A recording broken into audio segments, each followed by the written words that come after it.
Olha, vamos começar com os números que são, sério, de assustar. Em 2023, o INSS registrou quase 289 mil benefícios por incapacidade por causa de transtornos mentais, tipo ansiedade, depressão. Nossa, Isso já foi um salto de quase 40% em relação ao ano anterior.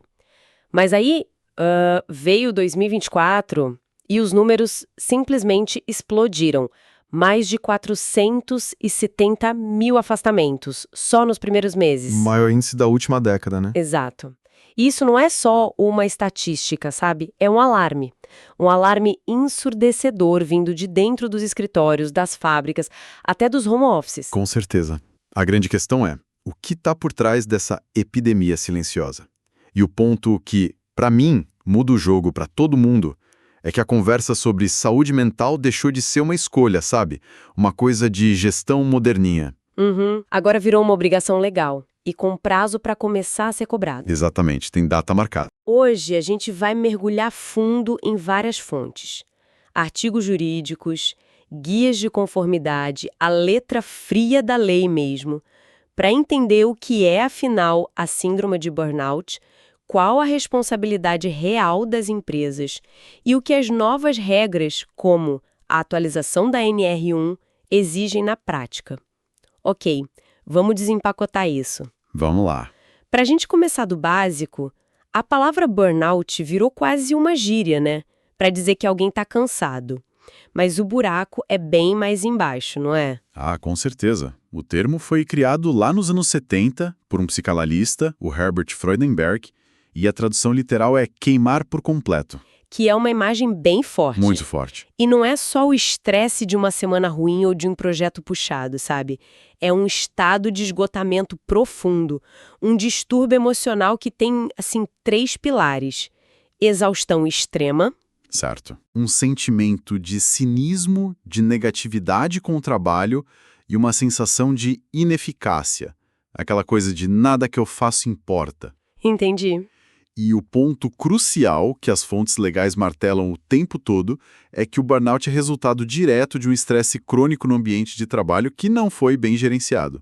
E a grande virada de chave, pelo que eu entendi das fontes, foi quando essa síndrome deixou de ser um problema pessoal do funcionário e passou a ter um carimbo oficial. Exatamente. Agora, a síndrome de burnout é oficialmente reconhecida como doença ocupacional pela CID-11, a Classificação Internacional de Doenças, e também pelo nosso Ministério do Trabalho. E isso muda tudo. O que muda na prática quando algo vira doença ocupacional? Porque isso soa como um termo jurídico que tem um peso enorme por trás. E tem um peso enorme. O que é fascinante aqui é a consequência jurídica disso. Ao ser reconhecida como doença ocupacional, a lei estabelece o que a gente chama de nexo de causalidade com o trabalho. Nexo de causalidade. Basicamente, a justiça presume que a causa da doença foi o ambiente de trabalho. E isso aciona direto o artigo 927 do Código Civil, que é muito claro. Quem causa um dano a outra pessoa tem o dever de reparar.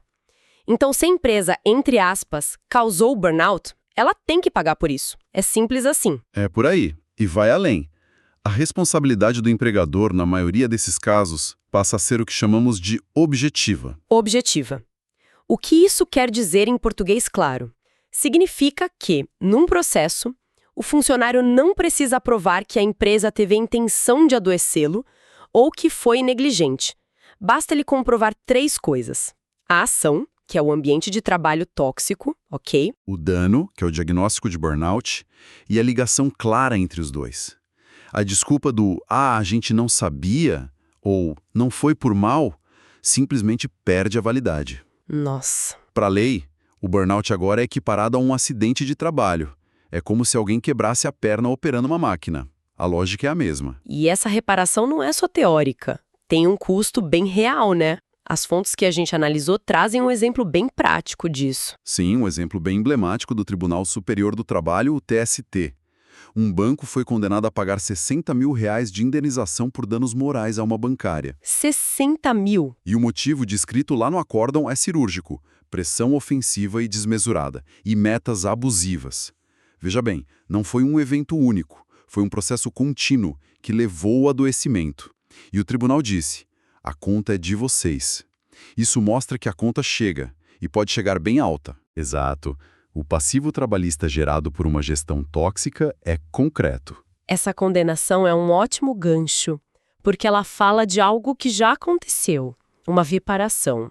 Mas pelo que as fontes indicam, o jogo está prestes a mudar, de reativo para preventivo e de forma obrigatória. É a maior mudança na legislação de saúde e segurança do trabalho em décadas nesse aspecto. A partir de 26 de maio de 2025, entra em vigor com força total a atualização da norma regulamentadora número 1, a famosa NR1. A NR1. E ela agora exige que absolutamente todas as empresas, não importa o tamanho, não importa o setor, incluam os fatores de riscos psicossociais no seu programa de gerenciamento de riscos, o PGR. Espera aí. Então a gente está falando de uma fiscalização ativa, tipo a de segurança do trabalho, com um fiscal visitando a empresa e pedindo para ver o PGR, mas agora olhando especificamente para essa parte de riscos psicossociais? Exatamente essa a ideia. E o que são esses riscos? São coisas que antes ficavam numa área meio cinzenta, sabe? Vistas como cultura da empresa ou estilo de gestão. Sim, aqui o ritmo é puxado. Isso. Agora tem nome e precisam ser gerenciadas. A gente está falando de sobrecarga de trabalho, assédio moral e sexual, metas que são impossíveis de bater, falta de autonomia, jornadas de trabalho que nunca terminam. Tudo isso que adoece as pessoas no dia a dia. Exato. Tudo isso que antes era só um problema de RH, agora é um risco ocupacional. E precisa ser mapeado, prevenido e mitigado. E o principal, com tudo documentado. E as empresas têm tempo para se adaptar ou a cobrança é para ontem? Existe um cronograma. As fontes indicam um período de adequação e orientação até 25 de maio de 2026. É tipo uma colher de chá para que as empresas entendam as novas regras, comecem a implementar. Ok. Mas a partir dessa data, a fiscalização do trabalho já vai poder aplicar multas e autuações bem pesadas pelo descumprimento.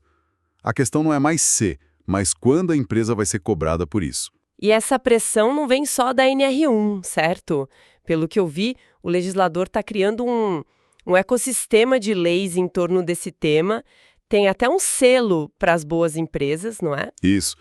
É a Lei 14.831 de 2024, que criou o Certificado Empresa Promotora da Saúde Mental.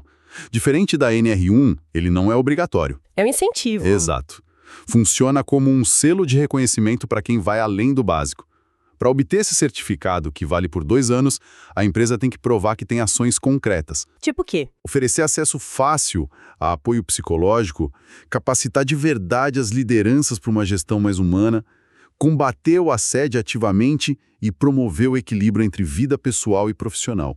O ponto central é que a NR1, que é a obrigação, a Lei 14.457, que já trata do assédio na CIPA, e essa nova lei do certificado, elas formam um cerco. Entendi. Elas deixam muito claro para o mercado que a omissão se tornou uma estratégia insustentável e muito cara. Ok, a lei tá clara, a obrigação tá na mesa, mas a gente sabe que existe uma distância enorme entre a lei e a prática, né?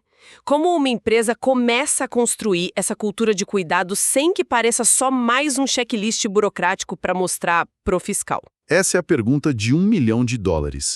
E a resposta, segundo as fontes, começa com algo que muitas empresas pulam: o diagnóstico. Diagnóstico? É. Antes de contratar palestra de mindfulness ou dar aula de yoga, que são ações válidas, mas muitas vezes só na superfície, a empresa precisa entender a própria realidade, onde a dor está. Como se faz isso? Com pesquisas de clima sérias, anônimas, com uma análise criteriosa de dados de absenteísmo, de rotatividade. Por que aquele departamento tem um turnover 3 vezes maior que o resto da empresa? A resposta pode estar ali.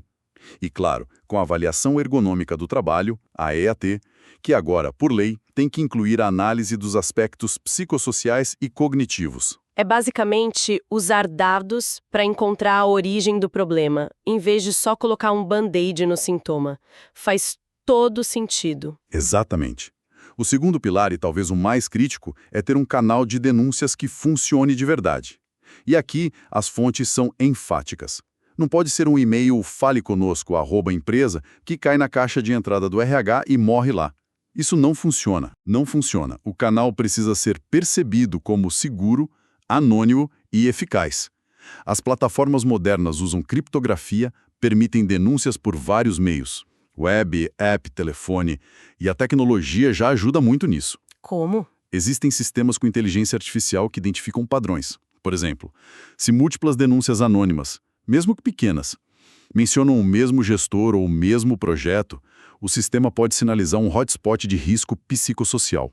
Nossa, que interessante. É a tecnologia a serviço da prevenção. Exato. Garantindo que nada passe despercebido. Isso é fundamental, porque o medo da retaliação é o que geralmente cala as pessoas, né? E o terceiro pilar, imagino eu, tem a ver com quem está no comando do dia a dia. Sem dúvida. A transformação começa ou morre na liderança. Um líder despreparado pode ser o principal fator de risco psicossocial de uma empresa. Com certeza. Por isso, a capacitação é essencial. E não é um treinamento de um dia sobre empatia. É um processo contínuo para que os líderes saibam identificar os primeiros sinais de esgotamento nas equipes, saibam dar feedbacks que constroem em vez de destruir E o mais importante, e, principalmente, saibam gerenciar o trabalho e cobrar resultados sem recorrer à pressão abusiva, ao microgerenciamento ou à humilhação. e no fundo, investir nisso tudo não é só sobre ser bonzinho. Tem um argumento econômico muito forte. Certo, fortíssimo. Um dos estudos que a gente viu aponta que cada dólar investido em programas de saúde mental bem estruturados pode gerar um retorno de 4 a 6 dólares. De 4 a 6 vezes. Esse retorno vem da redução de afastamentos, do aumento da produtividade, da retenção de talentos. Como uma das fontes resume de forma brilhante, prevenção é sempre mais barata que correção. Perfeito. E isso vale tanto para a saúde do funcionário quanto para a saúde financeira da empresa. Tudo isso faz muito sentido para o universo do trabalho formal, CLT, com carteira assinada, mas a gente sabe que uma parcela gigantesca do mercado hoje opera no modelo PJ. A pejotização não cria um ponto cego perigoso em toda essa nova rede de proteção? Cria um abismo. Essa é uma das zonas cinzentas mais cruéis do mercado de trabalho atual. Profissionais contratados como pessoa jurídica perdem toda a rede de segurança da CLT. Toda. Se uma pessoa com carteira assinada adoece com burnout, ela tem direito a 15 dias de afastamento pagos pela empresa, depois entra no benefício do INSS e na volta tem estabilidade de 12 meses no emprego. Certo? O profissional PJ não tem nada disso. Se ele adoece, a renda dele simplesmente cessa. Ele fica totalmente desamparado. É uma vulnerabilidade oculta, mas, assim, imensa. As fontes citam o caso do Whindersson Nunes, que mesmo não sendo um exemplo clássico de pejotização, ilustra bem essa vulnerabilidade do profissional que não tem esse amparo formal, né? Exato. E o caso dele é poderoso porque ele usou a plataforma gigantesca que tem para falar: gente, eu não estou bem, preciso parar. Uhum. Algo que para muitos profissionais autônomos, que dependem daquela imagem de estarem sempre ativos, sempre produzindo, é um tabu gigantesco. Ele abriu uma porta para uma conversa que acontece longe dos holofotes, todos os dias, com milhões de pessoas que sentem que não podem se dar ao luxo de adoecer. Mas e quando essa pejotização é, na verdade, uma fraude? Para esconder uma relação de emprego real, a justiça tem olhado para isso? Tem olhado e com uma lupa. As fontes trazem um caso muito interessante de uma empresa de tecnologia. Ela foi condenada a pagar R$100 mil a um funcionário contratado como PJ. 100 mil? Ele desenvolveu o burnout e conseguiu provar na justiça que, na prática, a relação era de emprego. Ele tinha chefe, horário para cumprir, subordinação. Tinha todas as características. Todas. O tribunal reconheceu o vínculo empregatício e, consequentemente, a doença como ocupacional, aplicando toda aquela lógica da responsabilidade da empresa. Então, vamos conectar os pontos aqui, porque esse é o momento. O burnout vira doença ocupacional, o que cria uma responsabilidade legal para a empresa, que é quase automática, e agora a gente vê que a justiça está aplicando essa mesma lógica para casos de pejotização fraudulenta. Exato. O recado é claro. O CNPJ não serve mais como um escudo para um ambiente de trabalho tóxico. É exatamente essa a conclusão. A tentativa de usar o modelo PJ para fugir das responsabilidades trabalhistas E, agora, das responsabilidades com a saúde mental, está se tornando um risco jurídico e financeiro cada vez maior. O cerco está se fechando. Então, o que tudo isso significa no fim do dia? A mensagem que fica de todas essas fontes é que a saúde mental no trabalho saiu de vez da esfera do desejável, sabe? Do marketing de RH. Uhum. E se tornou um pilar de compliance, de gestão de risco e, honestamente, de estratégia de negócio.